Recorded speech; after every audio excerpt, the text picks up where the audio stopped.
Imagine un monde où chaque événement semble pousser l'humanité vers un tournant décisif. Les puissances bougent, les peuples s'inquiètent, les signes s'enchaînent, mais la vérité, la vraie, ne se joue pas dans les salles secrètes ou les discours officiels. Elle se joue dans ton cœur. Dans le mien. Dans celui de millions de croyants qui sentent que quelque chose approche.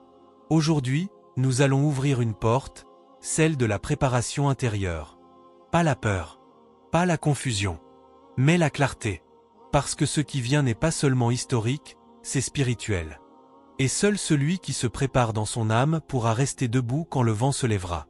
Installe-toi. Respire profondément. Et laisse ce message toucher l'endroit de ton être où la vérité ne ment jamais. 1. Enquête journalistique spirituelle. Il revient d'Alger comme on revient d'un lieu où quelque chose s'est déplacé, mais sans faire de bruit. Un correspondant anonyme, la quarantaine, silhouette discrète, le genre d'homme que l'on croise sans mémoriser, mais qui, lui, mémorise tout. Il descend de l'avion avec un carnet rempli de notes serrées, griffonnées à la hâte, parfois entre deux portes, parfois dans le coin sombre d'un couloir où les conversations murmurées disent plus que les discours officiels. Durant 3 semaines, il a suivi des réunions dont personne ne parle à haute voix, des rencontres improvisées dans des hôtels où la climatisation couvre les voix, des invitations à coopérer glissées au conditionnel, des promesses d'investissement dites avec le sourire mais livrées sans garantie, des regards entre diplomates qui contiennent plus de calcul que de cordialité. Les journaux, eux, n'ont retenu que les mots neutres, énergie, partenariat, stabilité régionale. Les médias américains évoquent les pipelines, les routes du gaz, les accords sécuritaires. À Washington, on parle d'anticiper l'avenir énergétique, de repositionner les alliances, de tourner la page du passé. Mais lui, dans les couloirs d'Alger, il n'a pas seulement entendu le bruit des chaises et le claquement des stylos. Il a entendu autre chose. Une inquiétude qui traverse les générations. Les jeunes officiels parlent de stratégie, les anciens parlent de destin. Un soir, dans un salon discret d'Hydra, un haut responsable que personne n'interviewera jamais lui a confié ceci en regardant le ciel par la fenêtre. Les grandes puissances ne viennent jamais pour ce qu'elles disent. Elles viennent pour ce que l'histoire leur échappe. Cette phrase, le journaliste l'a notée 3 fois, sur 3 pages différentes. Pas parce qu'elle est belle, parce qu'elle est lourde. Peu à peu, dans les dialogues et les gestes, il a compris que ce qui se passe n'est pas qu'un jeu diplomatique. Il y a sous la surface une agitation plus profonde, une compétition silencieuse pour les ressources, une lutte d'influence entre l'Est et l'Ouest, un repositionnement global dont l'Algérie devient soudain un pivot. Mais surtout, il y a cette rumeur indicible qui n'apparaît jamais dans les documents officiels, mais flotte dans les conversations hors micro. L'idée que certains événements annoncés depuis longtemps pourraient commencer à se dessiner. Une fois, dans un café au centre d'Alger, le correspondant a entendu 2 hommes âgés discuter. L'un disait « Washington bouge trop vite », et quand ils bougent vite, c'est qu'ils ont peur de quelque chose. L'autre répondait « Quand les puissants s'agitent, c'est qu'un temps nouveau approche ». Pour un observateur extérieur, ce ne sont que des phrases. Pour quelqu'un qui écoute vraiment, ce sont des signes d'un monde où la politique n'est jamais juste politique.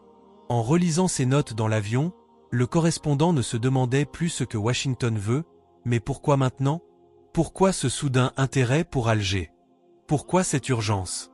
Pourquoi cette impression que tout se joue dans les ombres, comme si les acteurs savaient que quelque chose de plus grand se prépare?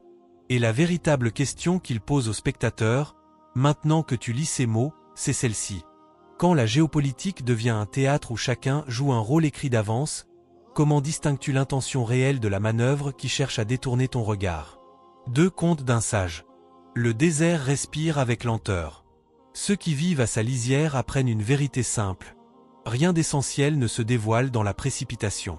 Là-bas, dans un petit village fait de terre et de lumière, vivait un vieux sage que les enfants appelaient Cheikh des étoiles. Personne ne savait vraiment son âge.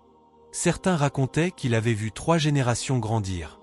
D'autres disaient qu'il n'avait pas vieilli depuis qu'il avait compris le langage du vent. Chaque nuit, il sortait de sa maison en argile, s'installait sur une dune et comptait les étoiles. Personne ne comprenait pourquoi.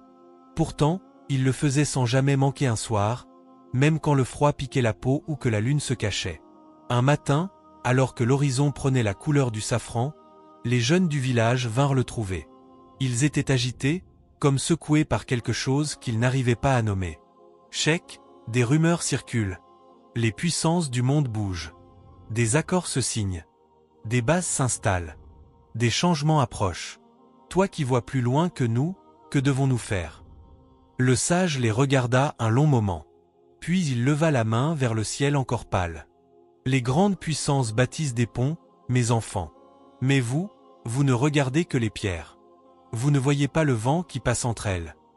Les jeunes se regardèrent, perplexes. Le plus impulsif s'avança. Nous devons nous préparer. Nous devons anticiper. Comment ne pas craindre ce que nous ne comprenons pas? Le vieux sourit. Ce sourire n'était ni moqueur ni condescendant. C'était le sourire de celui qui a marché longtemps, très longtemps, et qui a vu les tempêtes et les printemps se succéder, toujours avec le même message. Rien ne sert de courir quand l'âme ne marche pas au même rythme que les événements. Il déposa sa main sur l'épaule du jeune. Vous entendez les bruits du monde comme on entend un tambour lointain. Alors vous croyez que tout est urgence, que tout est menace. Mais écoutez, ce n'est pas le tambour qu'il faut craindre, c'est le cœur qui bat trop vite. Il se leva, prit une poignée de sable et la laissa s'échapper entre ses doigts. Les signes visibles, base, alliance, tension, ce ne sont que les grains de sable. Ce qui importe vraiment, c'est la main qui les tient. Et cette main, c'est votre cœur. Si votre cœur est confus, tout vous semblera signe de fin. Si votre cœur est clair, tout deviendra signe de guidance. Les jeunes se turent. Le vent souleva leurs vêtements, comme pour valider les paroles du sage. Il reprit, d'une voix plus douce. Regardez le désert. Il ne parle jamais fort, mais il dit toujours la vérité. Quand vous voyez un mouvement, demandez-vous d'abord, ai-je la patience de comprendre? Quand vous entendez une rumeur, demandez-vous, ai-je la sérénité pour ne pas m'y perdre? C'est dans le silence que Dieu enseigne, pas dans la panique. Un silence profond enveloppa le groupe. Les jeunes se rendirent compte que ce n'était pas seulement un vieux conteur. C'était un miroir. Et toi qui écoutes cette histoire maintenant, toi qui observes les mouvements des puissants, les alliances, les tensions, les ombres, es-tu prêt, vraiment prêt, à laisser le sage t'enseigner la patience de l'âme? 3. Style doctrinal méditatif. Il y a des moments dans l'histoire où les événements du monde semblent se rapprocher les uns des autres, comme si une main invisible resserrait les fils du destin. Et pourtant, ce n'est jamais à l'extérieur que tout commence. C'est dans le cœur.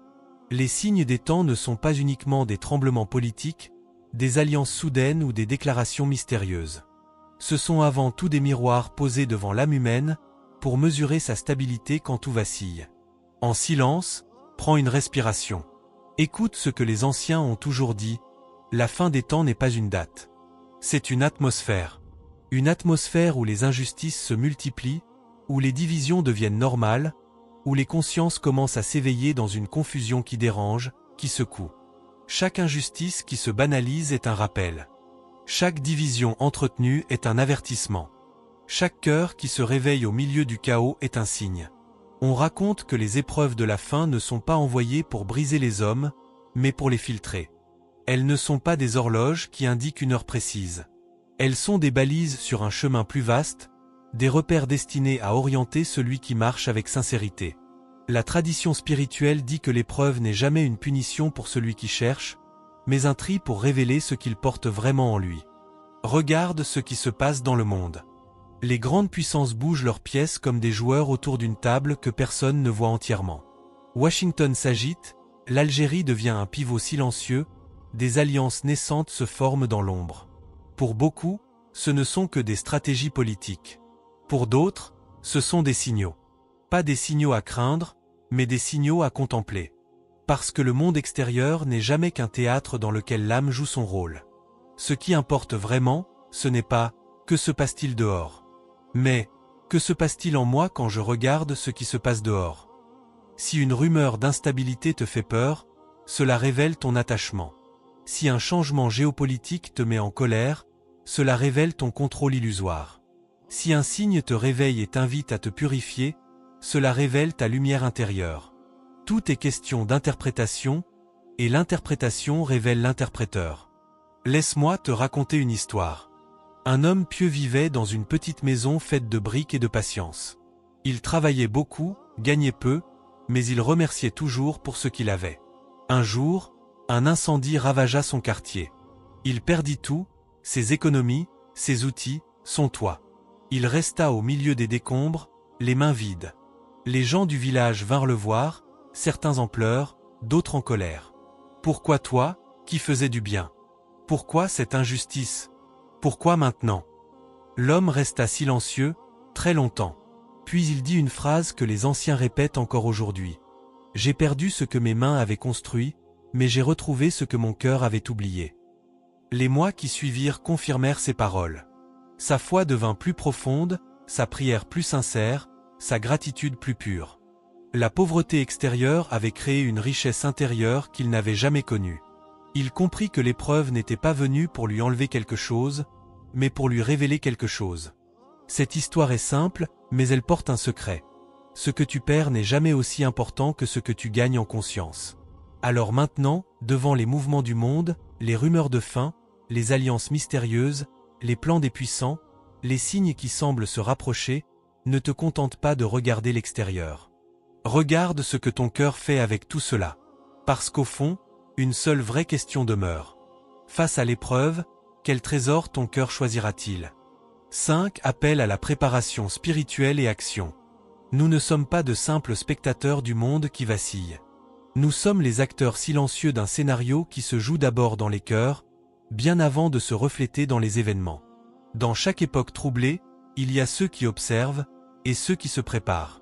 Pas en courant après les secrets, pas en cherchant des conspirations, mais en sculptant leur âme, en affinant leur lumière intérieure, en devenant le refuge que d'autres pourront trouver lorsque la tempête frappera. La véritable préparation n'est pas un plan géopolitique, c'est une purification spirituelle. Ce n'est pas une arme, c'est un cœur stable. Elle commence par renforcer ce que l'on oublie trop souvent. La prière régulière qui ancre, la charité qui purifie, l'éthique qui protège. Car quand le monde se trouble, ceux qui ont nourri leur âme deviennent les piliers invisibles qui empêchent tout de s'effondrer. Imagine une scène simple, presque invisible pour le monde, mais immense pour Allah. Une mère dans un quartier modeste, vivant dans la rumeur et l'agitation.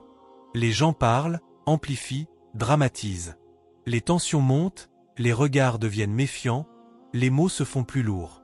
Les voisins se divisent, chacun craignant que demain soit pire qu'hier. Dans ce chaos, cette mère n'a presque rien, mais elle possède ce que beaucoup ont perdu.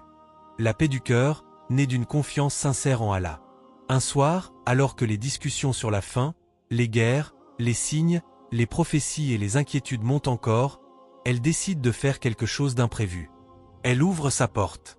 Elle prépare ce qu'elle a, quelques plats simples, du thé, un pain qu'elle partage en morceaux. Elle appelle ses voisins, non pas pour débattre, mais pour apaiser. Elle distribue le peu qu'elle possède, nourriture, sourire, paroles douces, écoute, refuge moral.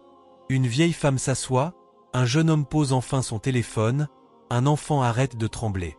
Pendant un instant, les peurs s'arrêtent. Le bruit du monde s'éteint. Il reste l'essentiel, la bonté. Ce geste humble devient contagieux. Un voisin ramène des dattes. Un autre propose son aide. Un autre, qui hier encore parlait de catastrophe, parle aujourd'hui d'espoir. Et sans qu'ils ne s'en rendent compte, ils viennent de bâtir un rempart invisible, mais puissant, contre la tempête extérieure. Un rempart fait de solidarité, de foi vivante, de lumière intérieure. Voilà la réalité que beaucoup oublient. La plus petite action, faite avec sincérité, peut changer l'atmosphère d'un quartier, l'état d'une famille, et parfois même le destin d'une génération. Car tout commence par une vibration, un cœur, une étincelle. Alors pose-toi cette question, maintenant, sincèrement. Quelle petite action peux-tu faire aujourd'hui? Pas demain. Pas quand tout sera clair. Aujourd'hui. Une parole qui apaise. Un pardon que tu retardes. Une main tendue. Un acte discret de charité. Une prière faite avec plus de présence. Car lorsque l'histoire frappera et elle frappera toujours, il y aura deux côtés. Ceux qui reconstruisent et ceux qui détruisent. De quel côté veux-tu vraiment être? Alors, après tout ce que tu viens d'entendre, une vérité s'impose. Nous ne contrôlons pas les événements du monde, mais nous contrôlons ce que nous devenons quand ils arrivent. Les nations peuvent s'agiter, les rumeurs peuvent courir, les puissances peuvent trembler, mais la lumière d'un cœur pur grandit en silence. Ne sous-estime jamais la portée de tes gestes. Une prière sincère, une charité discrète, un mot apaisant, un choix éthique. Ce sont ces petites actions qui, un jour, feront de toi l'une des personnes qu'Allah protège et élève quand les temps seront lourds. Alors demande-toi, quelle version de toi-même veux-tu offrir au monde quand l'histoire frappera à ta porte? Que tes pas soient lumière. Que ton cœur reste droit. Et qu'Allah fasse de toi un pilier dans les jours où beaucoup vacilleront. Ce n'est pas la fin. C'est le début de ta préparation.